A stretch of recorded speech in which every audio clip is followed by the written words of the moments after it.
Hi there, and welcome to the Diary of a Wayshower, episode 5, I think we're up to today. And this is a special one, really, in that I'm going to go deeper into, shall I say, what occurred for me last year. And this is important, and the day I'm releasing it, it's important. As you know, in episode 1, and if you haven't listened to episode 1, I suggest you go and listen to it to make more sense of what I'm talking about today. In episode 1, I explained my, shall we call it, Anna's horriblest year of 2024, my Saturn return as well, where I had to walk away from my life and everything that I held dear, really, to literally, I was told to save my life, to gain my my new beginning, to take my destined life and not the life that was being trying to be enforced on me as such. And as my history, as a survivor of satanic ritual abuse and MK Ultra monarch programming, I have healed myself, deprogrammed myself as well with the protocols that I have from the light councils, from the light technology that I have got access to.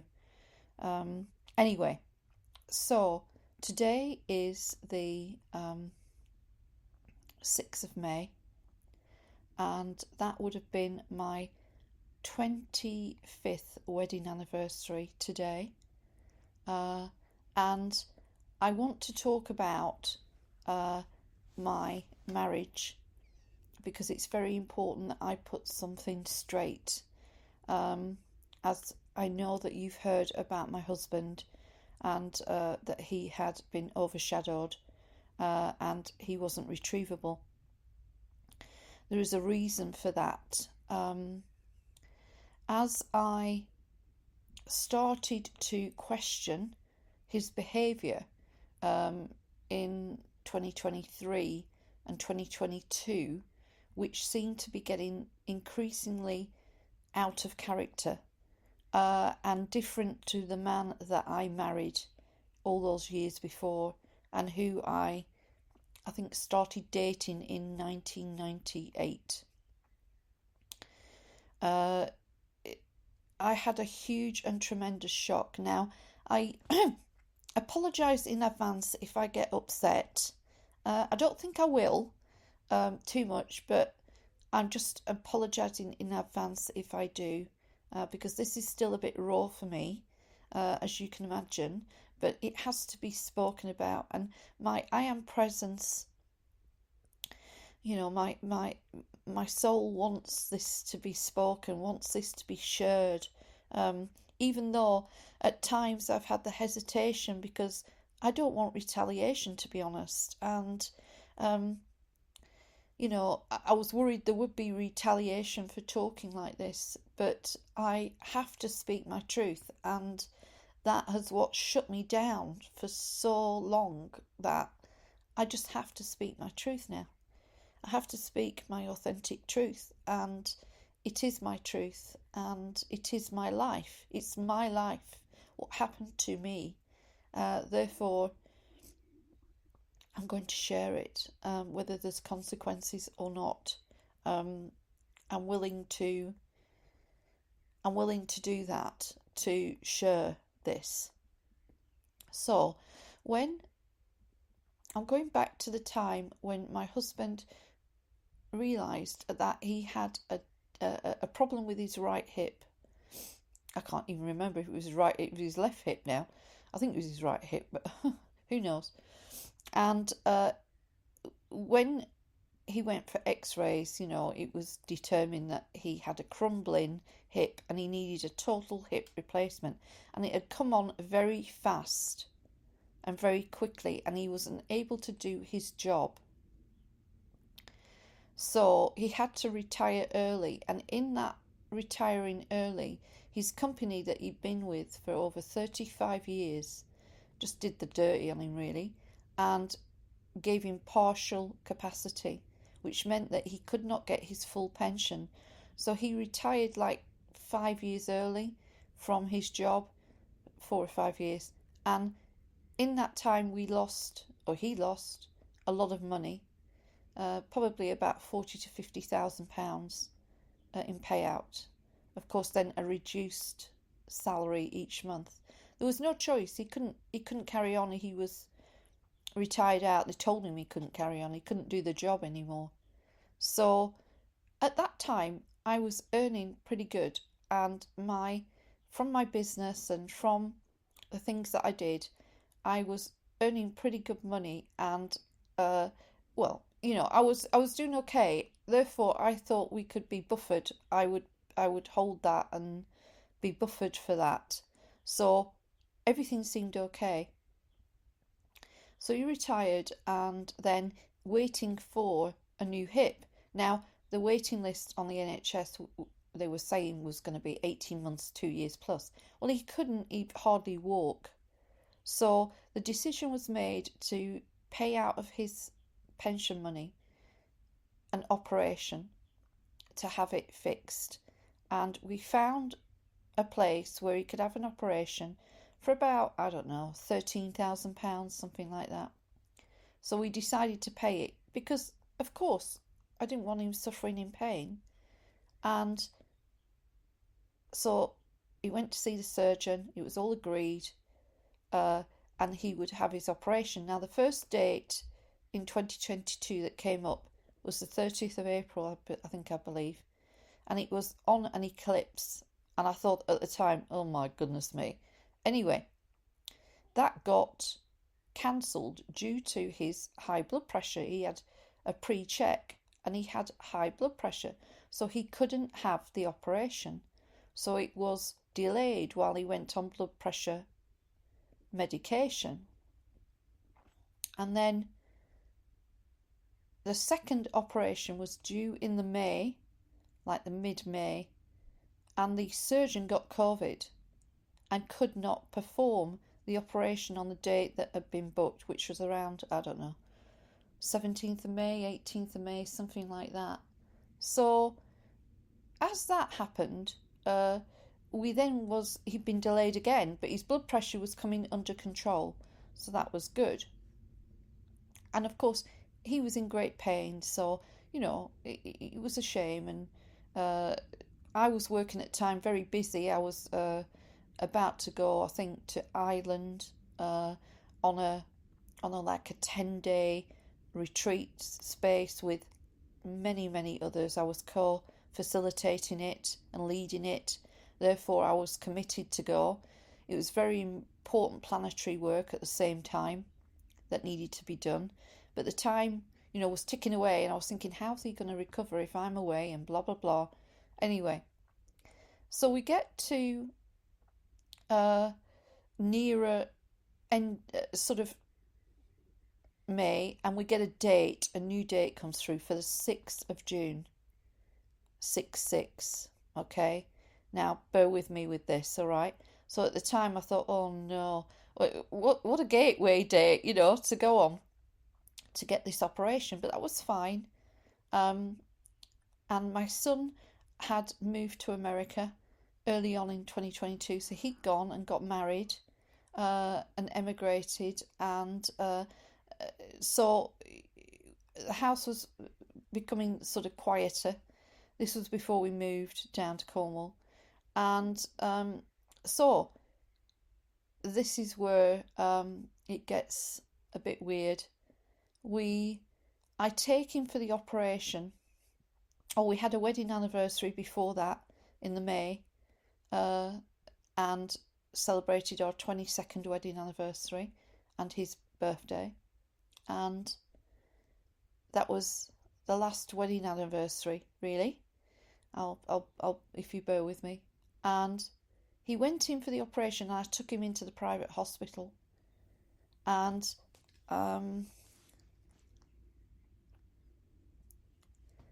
Sorry. Breathe, breathe, breathe. Sorry. As I'm talking to you on the podcast, that was the last time I saw him alive. Because on that day of 6/6/2022, he died. And they replaced him with a clone. And I know that sounds incredulous, like, no chance, they couldn't do that. They did. And I wasn't aware of that. I was not aware that he had been swapped. I did not know that my own husband of 20 odd years had died on the 6th of June 2022. And I went to visit him a couple of times in hospital. He stayed in a couple of nights and then he came home. And I was going away on the 15th of June, something like that. And he came home on the 8th. And I managed to get a nursing agency in our local town to come every day. And I paid for that and said to him, can you come and make him a sandwich and a drink? And I had my other son there, so he could help out as well. And can you just help him wash just while he's recovering from a hip operation? And that was all fine. Yes, we can do that. And so I knew he'd be okay and he was safe and all that sort of thing. Now, after that date, I was a busy girl doing stuff, looking after him as well, but he got better really quick, actually, and his walking just improved and all the pain went, right? That's what he said to me, right? What I didn't realise is I was living with a clone. And I mean a clone. It wasn't Roger's body. It wasn't his physical body. His consciousness had been taken and put into the clone. So I had the consciousness of him and he had all the memories of Roger, but he was not Roger. Biologically, he was not Roger. He didn't have a heart. He had no feelings. And I now realise that behaviour that was out of character for him in the coming 2 years was linked to that having no feelings, being like a robot and an automaton, because he was. Oh, I tell you. So that's the background. That's what happened. And so, of course, I continued to live with him, not realising it wasn't my husband. And I just knew that he was a bit cardboard-like, one-dimensional. He seemed to be going backwards, like he started putting the news back on every night at 6 o'clock. Well, Roger, years ago, we came to an agreement that he wouldn't watch the news or media with me. And actually, he started to move away from that. And he even said himself to me, oh, I'm not watching it. It's all miserable stuff. I'm not watching the news anymore. So he was getting better at that as well. So for him to go right back to like watching the news every night, I thought was a bit odd at the time. So there was all those little things, but they wouldn't add up to anything that you would even imagine that terrible. And then I realised that the 6th of June 2022 added to 666. Just think about that for a moment. The 6th of June 2022 adds up to 666. So that was a black magic ceremony and ritual that took place. They had to generate that energy wherever they did it to be able to take his consciousness and bring it back into a clone. Now, this is a terrible part. I don't know what happened to him. I don't know where his body went. I have no idea what happened to him. And I have to say something else to you as well, as that he was in agreement with this. So when I've checked, and I do have access to very high councils of light and to the Akashic, and I've had all this checked out as well. He agreed to being taken. Now, isn't that like, oh my God, what? He agreed to being taken, and there's a reason for it, and a very noble reason for it. Because he, as I mentioned before in the other episode, it was a setup, and that he himself was monarched and SRA'd as a child, and he had no memory. He was in dissociation, and they had already prepared him to meet me so that he could handle and manage me from a very earlier time of life. So we would have a long marriage so that I would trust him. I would trust him implicitly. And I did trust him. I always did trust him. And then they had already programmed him with my trigger words. My trigger words for a program placed into me to suicide. Isn't that terrible? And he already had the key, like, trigger words and song that was to be given to me to suicide me, or for it to trigger my suicide program so that I would commit suicide, so that they don't get the spiritual equity and karma from me dying. Because in spiritual divine law, okay, if I'm a divine sovereign being, which I am, I've claimed that, and that is mine. If they were to kill me, like properly, if you know what I mean, they would be subject to extreme karma and spiritual equity for killing me, and that might actually, like, have a big impact on them. So they, and I'm under the jurisdiction of source, so they had to be very careful. So if you suicide yourself, then they don't get the karma for that because you've taken your own life. So it's your decision. Therefore, that's not breaking divine spiritual law as such, even though technically, with them programming you to do that, in fact, the spiritual equity should go back to the programmers and the persons that put that program in you, and the agenda why they put the program in you, if that makes sense. So he was carrying that knowledge, and his I am presence decided to withdraw, to leave, because in his authenticity as a soul on a higher level, he decided that he was not going to be responsible for that. Not only that, but he couldn't bear to see me die. So, at the hands of him, really, delivering the final blow to me, of delivering what he had to deliver to me to trigger me. And in the other episodes, I explain about the knife incident that happened to me in Cornwall, and where I had heard the trigger song. A trigger song had been played 3 times to me, one after the other, to trigger the suicide program, which no longer is running in me. So he knew what that song was because it was linked to his favourite singer. And his favourite singer, I'd heard all those songs all my life. Isn't it interesting? My voice is going as I'm talking to you, which is like, isn't that interesting that you can hear the croakiness, can't you? Of maybe that subconscious fear coming up because I'm speaking about something that they don't want me to talk about. So it's interesting that my voice is reflecting that right now, which I shall let just go transitory out and through the other way. Thank you.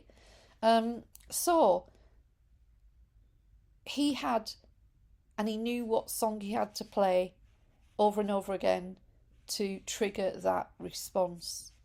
Now, he didn't want to do that. He didn't want to do that. We've had confirmation of that. Now, what's so sad right now is that he's not in a good place.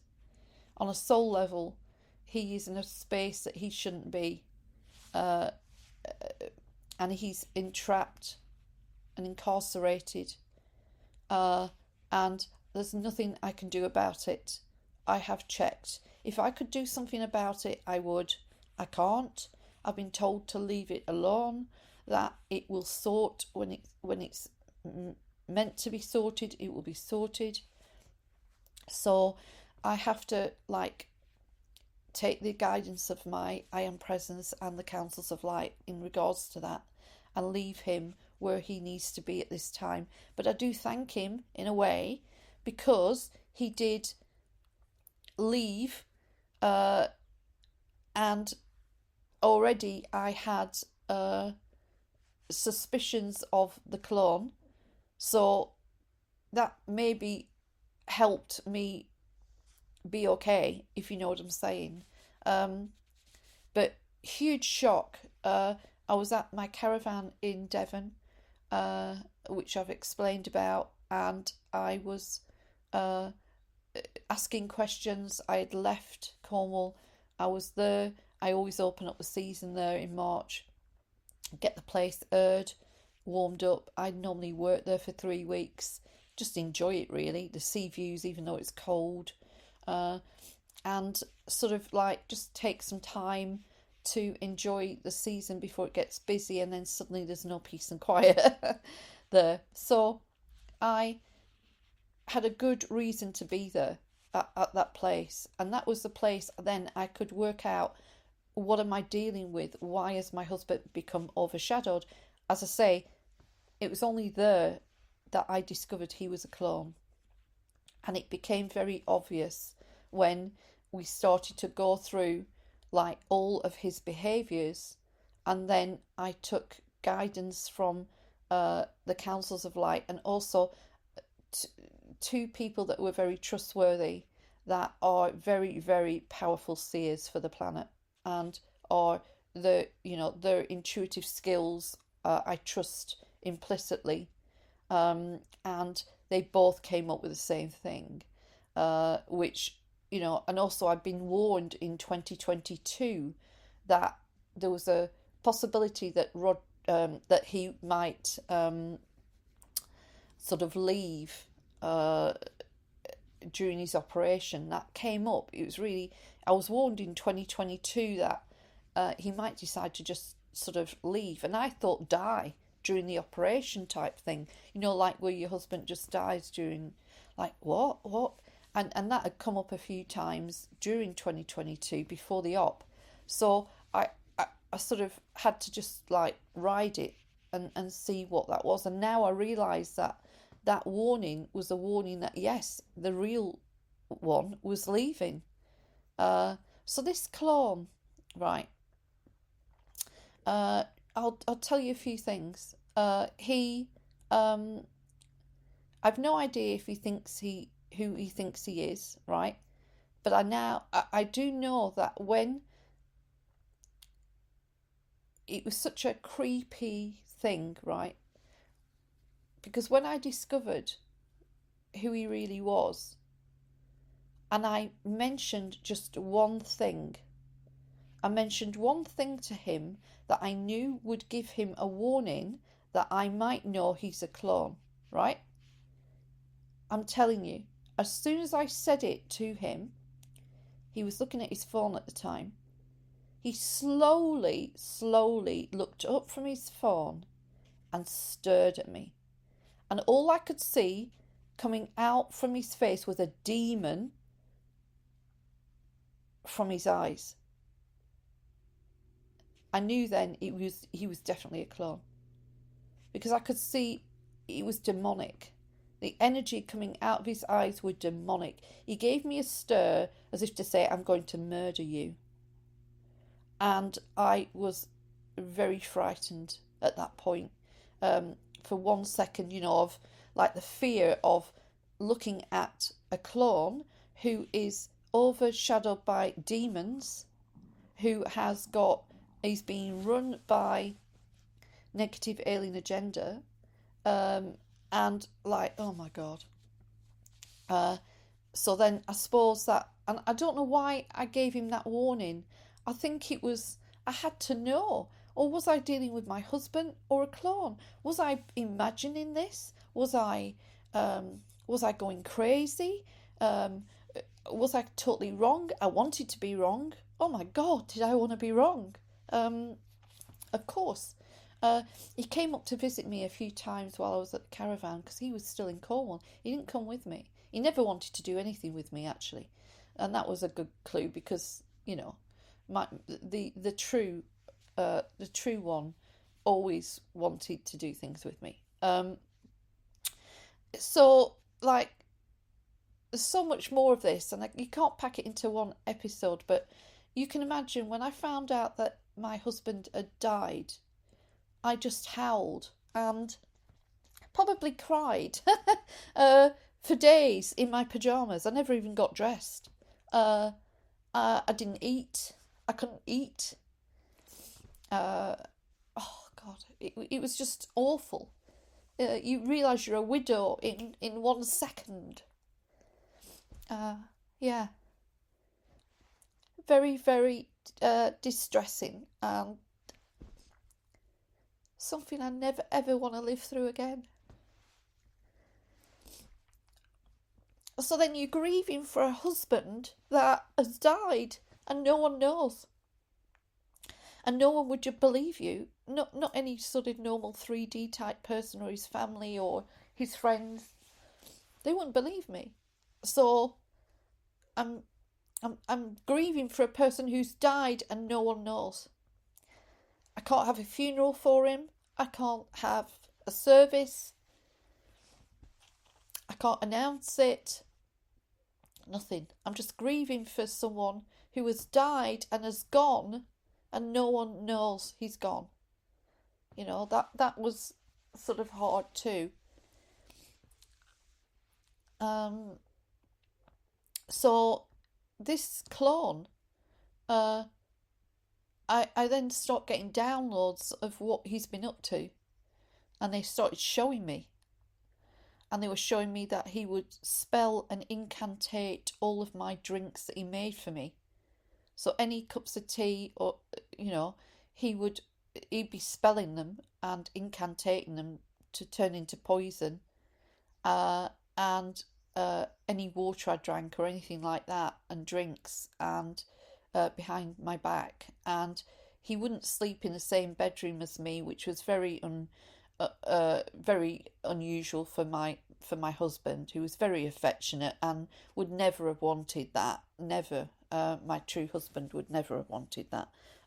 So he was um, uh, sort of acting out of character for my true one anyway, and that's with the things that actually triggered me asking the questions: what the hell's going on?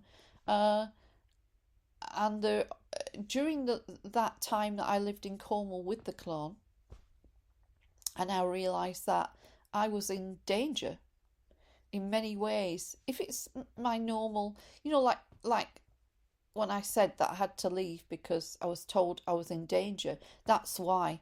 Because it was a clone. It wasn't my husband. It was something else. It was non human, with no soul sitting in that body. There's no soul in that body whatsoever. It's just a body that's been reproduced to made to look like my husband. And also, I realise now there was a holographic overlay sitting over him, which means sophisticated off-planet tech to make him look more of who my husband was, to overlay across him for others too. And that sort of became immune to me as I woke up to the fact it wasn't him. Suddenly, that holographic overlay wasn't really working for me. So I was able to look at him more closely and look at and think, yeah, you're not him. Yeah, you'd look at him and be convinced he was him. He would display everything. The fact that my husband had arthritic legs, well, he would look like that.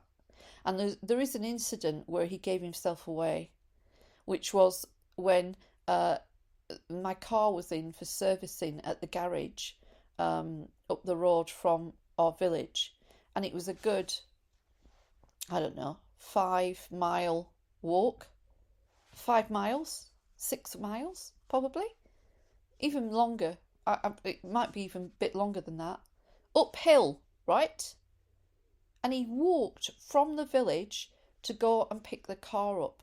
And I caught him because I rang him while he was walking. And I said, "What are you doing?" He said, "Oh, I'm walking to pick the car up because it's ready now." So why don't you just get a taxi, right? And he said, "No, no, no, I can't." I said, "You won't be able to manage that. It'll kill you," right? Because in normal circumstances, walking that far with that condition, he wouldn't have been able to do it. I just know the old my true husband would have not been able to walk that distance. He wouldn't. He would have been in terrible pain. He couldn't have done it. He just could. And this version was walking 6 miles, and at the time it felt very off. Like, how can he do that? I don't get it. How can he do that?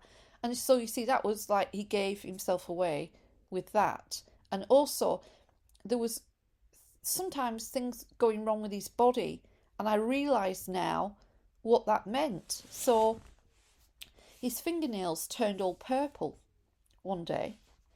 Looked like there was no blood supply going to the nails, and that's like hypoxia, which you would, with my nursing days, I know the signs. And I was looking at his fingernails and going, "Hey, mate, you've got a problem here. Maybe we need to take you to the doctors, right? Or do you not feel off? Like, that's not normal." And it wasn't normal for his hands. His hands wouldn't look like that. He said, "Oh, no, I've been using hair dye on my hair." And because he used to use like that greying thing, and it's just dyed my fingernails. And he said that twice to me, and I didn't quite believe him. I wasn't quite like, really? And then there was other things about his physical appearance sometimes that looked a bit off, but I couldn't put my finger on why I was spotting that, if you see what I mean. Also in pictures, and I even commented about it before I knew, he always looked a bit shifty in pictures with me. You see, the soul never, pictures never lie. And I actually said it a few times, like, "You look a bit shifty in this, that's weird," because he's never looked like that all the time I've been married to him. When I took a picture or was with him, there was a particular way he would come out, but this time, if you look at the eyes, oh my God, he looks shifty. And I've got those pictures. I've got those pictures of before and afterwards, and there is definitely a change and a shift in the energy of him. And yeah, but of course, he was playing the perfect husband. Everything had to be perfect. On my birthdays, big bunches of flowers, Christmas presents, Mother's Day presents, all like he had to be perfect. Valentine's Day, big bunch of roses. Well, not, to be honest, my true husband didn't always do that.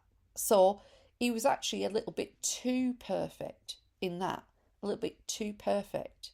Also, another thing I noticed with him, which all adds up now, was that he had perfect recall of memories of our life together.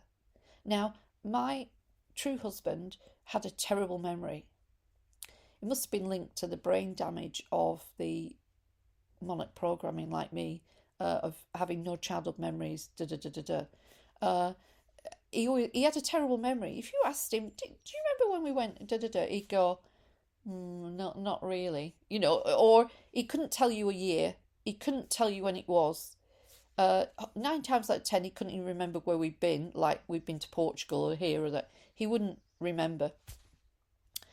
He was always like that, so it was a standing joke. So actually now, looking back, the conversations I had with the clone, he knew everything.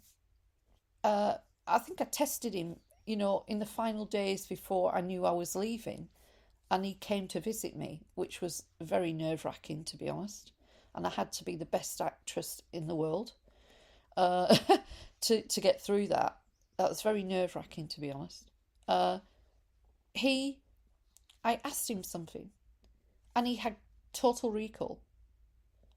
Of course, because all of the memories of my husband had been downloaded into him. So I think he said something like, "Oh yeah, wasn't that about 19 da da da?" And I thought, no, he wouldn't. He wouldn't know that. He wouldn't know that. He'd be saying, "Oh, I can't remember da da da." But of course, so they were too perfect. They had him too perfect. So it was like only a matter of time before I would be asking more and more questions, of course. So, and the reason they put the clone in my husband's place was they wanted the job done. They wanted to suicide me. Therefore, they had to put one in place. They wouldn't allow him to leave that job or that contract that he was under, which was to manage and handle me for a long period of time and then suicide me or facilitate my suicide. So of course he was reneging on his bargain. He was leaving, and they had to do something to replace that. Otherwise, I would have been a widow, which I much rather would have been, to be honest, and not have that replacement of that bloody thing that was living with me for 2 years nearly. And there are all sorts of connotations with that. But it it was heartbreaking. It was heartbreaking, literally. My heart splintered into a million pieces when I discovered that he had died on that day in the 2022. And then to cup it all after that, you see, this all fits in. We had a pet cat. Her name was Lola. She was amazing. She was gorgeous. She was so loving. And she'd been with us 14 years from being a young kitten. Well, not a young kitten, but from 9 months old, something like that. And she loved my husband. She adored him. She adored him, and she adored my eldest son. And she'd lost my eldest son, so we knew she was sad, and she could feel that. I could feel that with her.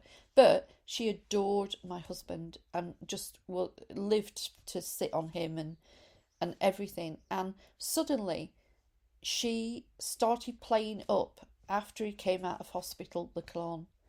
And she just stopped eating, wasn't interested. We went away, I think, for a few days in the August. We had a pet carer come to look after her and feed her during the day. She said, "I don't think your cat's really very well. There's something up with her, I feel." Well, I'd felt that already, that something was wrong. I thought she was fretting for my eldest son. I now know she knew the clone was there.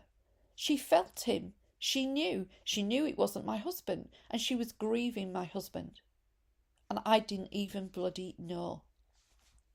And she literally died. We took her to the vet. Oh, we took her to the vets, and the vet said, "I'm so sorry. She's got a tumour, and it's really big, and it's sitting. It's past. I can do anything about it, to be honest. Do you want to put her down now?" I went, No. She didn't seem in pain. He said, "No, she's not in pain really. She's okay. She's all right at the moment." And so we let her go on for a few weeks, and then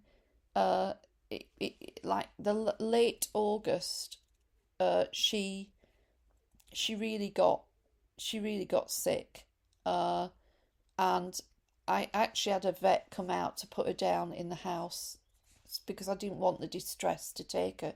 I didn't want to distress her. And that was very, very sad when she died, and I now know why. I've also got a friend who is an animal healer communicator who had already said to me that she wanted to leave. She could see a man walking away, and she was walking away with him. I thought that meant my son. I thought that meant she just, yeah. She knew. My cat knew. My cat knew she'd lost her best friends. She'd lost my husband, and she lost my son. So, yeah, I lost my beautiful pet cat, who I love to bits. and she went in the end of August 2022. So, you know, it was a busy year that year, really. Lost my husband, lost my cat. I didn't lose my son. He's still here, of course. Of course he is. But you know what I'm saying. He's not a presence in the UK anymore. So it's been really intense. I wanted to reveal this just because it sort of explains and fills some gaps in for why I had to leave so fast and quick. Because it meant that I was in danger with a non-human form, and that anything could have come through that energy. And I was warned that demonic energy would be coming through there. They could put energy weapons through him. They could do anything they wanted through him, but they had to be very careful with my sovereign status. So that's why I just ran, as you would do. Why would you want to live with a non-human entity that looks like your husband but isn't your husband? He's not your husband at all. And that's what gave me the strength, really, to walk away. Because if it had been my husband in his true form, I don't think I could have had the strength to walk away, really, because I loved him.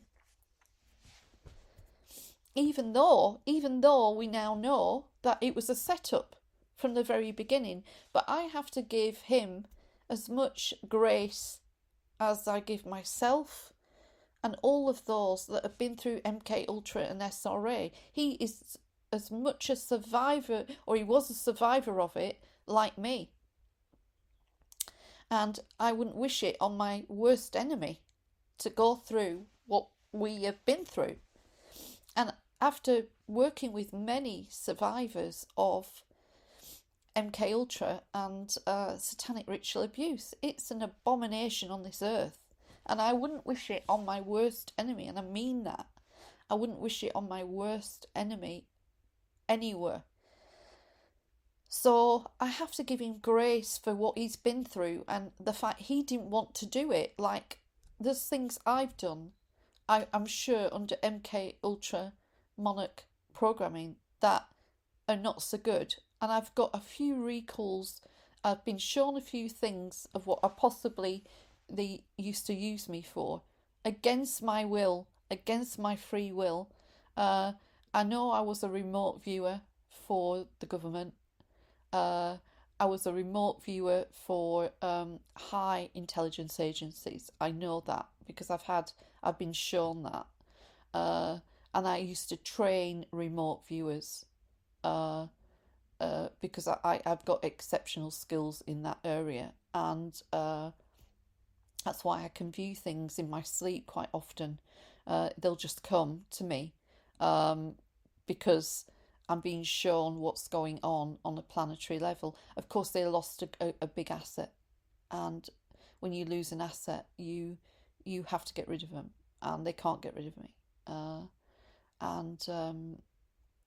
Yeah, I'm sort of putting my brave big girl pants on today and telling you that's how serious it was. That's how, you know, that's what happened, and that clone is still around. That clone is still around, and all of the people around him, shall I say, right now, are being probably puppeted and used.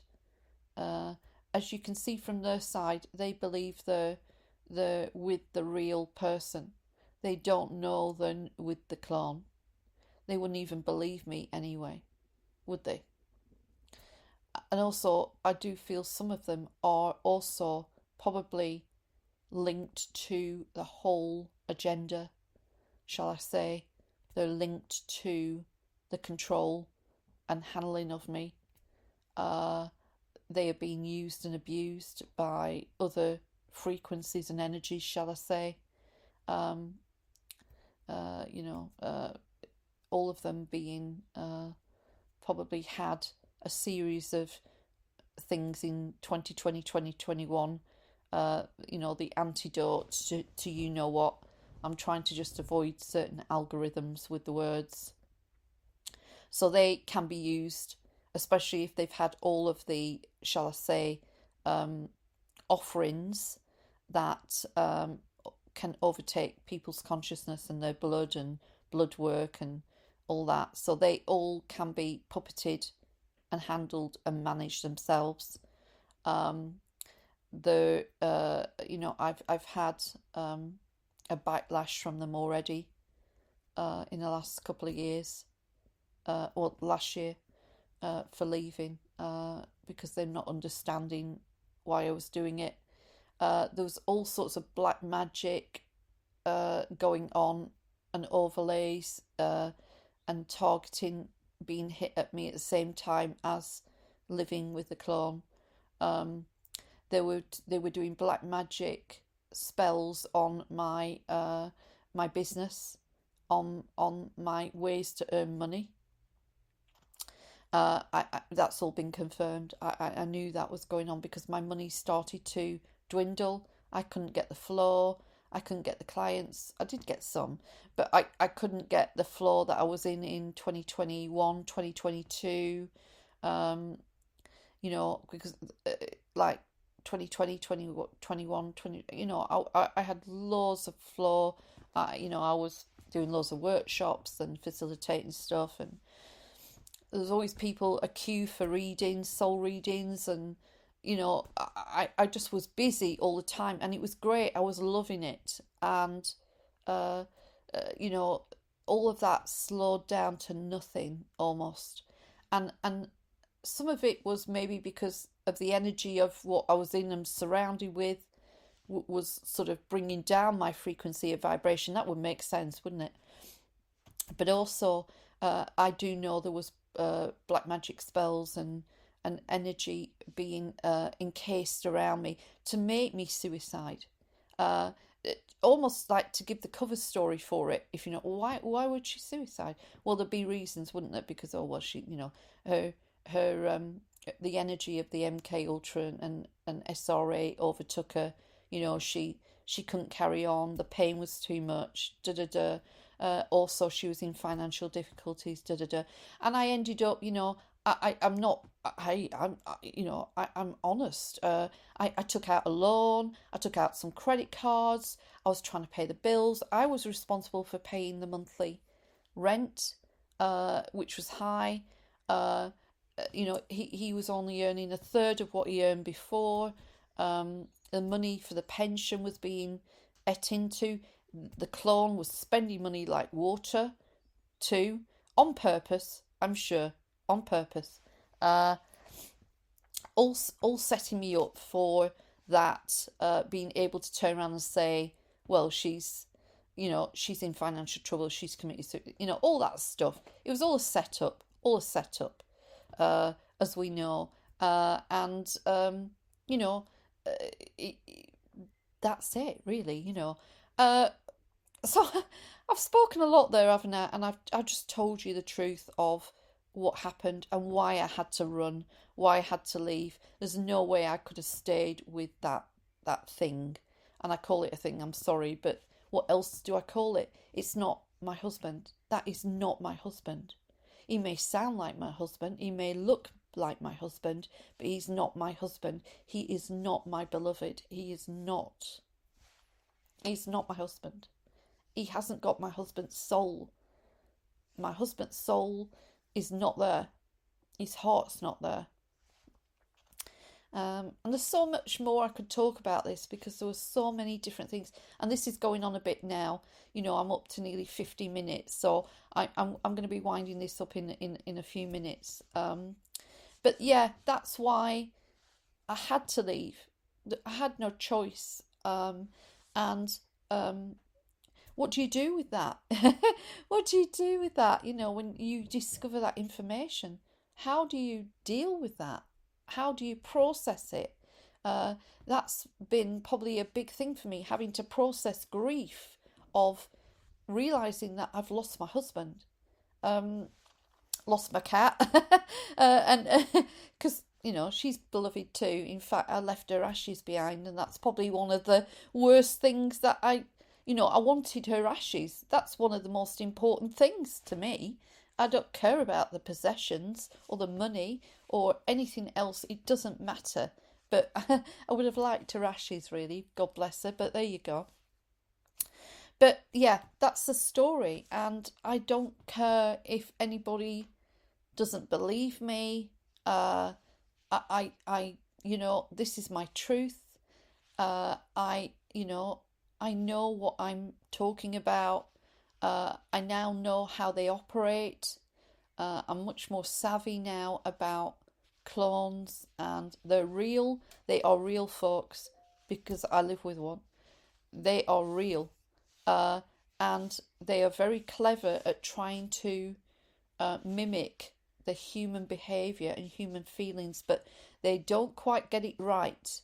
Then they don't get it right, and there was other things, behaviors now that I realised were out of character, and he was actually the demonic energy in that clone was actually, it's horrible, was doing all sorts of weird stuff, going on the dark web, and if you know what I'm talking about, going on the dark web, and those are things that I did find out, and I knew something was up, like that he wouldn't do that, and so there was lots of horrible behaviour, dark and evil and satanic behaviour going on behind the scenes that I couldn't see, but I was feeling it. My intuition was telling me.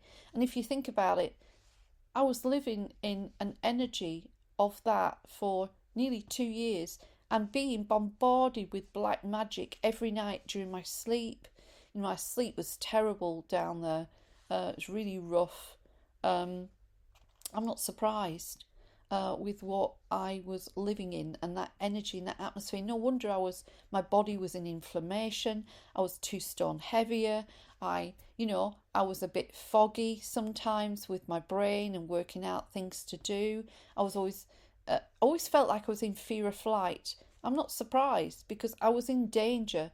I was in danger and I didn't even know it, but my body was screaming at me that I was. Isn't that interesting? The body always knows.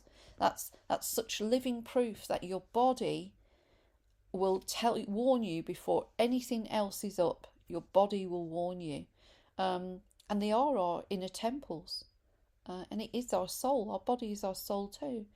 And so, I'm really, respectful of that now, of my body and how it needs to relax, and just appreciating my body even more than I've ever done before, really, with what we've had to go through, But hey, onwards and upwards, and I'm just wanted to get this one out there, to sort of like a line in the sand, so I can move on, and now bring lots of amazing new work and talk in my podcast about wonderful positive things, of course. And I am a positive. This is a positive because I'm still here, and I survived it. I'm still here, and I'm here to raise awareness of this is what's going on in the world right now, folks. This is what's going on. This is what we're up against. And we all have to stand up and be counted. The starseeds, listen to this. We need you. We need you. We need your assistance. We can't do this on our own. We have to, those that stand up and be spoken and counted, we need your assistance. We need your support to be able to do the work. And you do the work because we're needed. We're the boots on the ground here, doing the work that the divine wants us to do to bring all of this to an end. And I feel better for, as I say, talking about it. And it's like a secret you have that you want to tell people, but you're scared of the repercussions. That was what was holding me back. I wasn't ready to talk about it either, really. But now, I cannot let that hold me back. I can't let them control my life. I can't let them shut me down and shut my voice down. And I'm ready to speak. And I am, and I have spoken. And I'm ready to talk about it. And they are not going to control my life. They are not going to control my destiny and my pathway and my message. And no one's going to stop me from doing that work. I'm not going to go through all of that to come to this point to be silent and to disappear into the background, which they'd really like me to do. I refuse to do that. I will not do that. And I'm not putting a difficult slant on this or a bit of a loss, but I'm saying if anything ever happened to me, folks, right, it wouldn't be of my own making. Just saying that, yeah. I'll put that out there. If anything ever happened to me, it would be at the hands of someone like that. It wouldn't be, I'll leave when I'm ready. When I've completed my mission, I've done my work, I'm a happy old lady, hopefully looking at New Earth, living in a New Earth community, sovereign community, and seeing, hopefully, grandchildren and seeing grandchildren grow up. That's when I'll decide to transition and leave this planet, not before. So I'm just putting that out there on public record. And I'm looking forward to that. So, there you go. A bit of a heavy episode. I hope I wasn't too over emotional. It's hard, because this is a day where it would have been my 25th wedding anniversary today. But I needed to speak my truth. And I needed to just share. That's the drama of it, really. And I say that's what I'm trying to deal and heal with, is heal from being widowed, but also being found out that your husband was a setup from the very beginning anyway. But I do believe he loved me, and I think that was proof he loved me, and I got confirmation that he really loved me. And I feel that we've had other lifetimes together, so they've set us up that way. I think we had a lifetime in Egypt together, and I think that's probably where the Egyptian money magic spell energy, or not even the money magic thing, but the Egyptian spell energy enabled them to hook me up with him as such in this lifetime to do that job. So that's why we came together again in this lifetime, and I'm very grateful for whatever he taught me and the lessons I taught him. Probably many, and the lessons he taught me. But I don't want to repeat this. So I have made that quite clear that we will not incarnate together again. We will, whatever source wants for us, but no, that's it. We're done. And, he needs to go and learn as well about loving himself and getting out of contracts. And I think he was in some sort of dark contract to be able to be sort of manipulated in that way, if you know what I mean. I don't know. Who knows? And I'm not judging. I'm trying not to judge. So,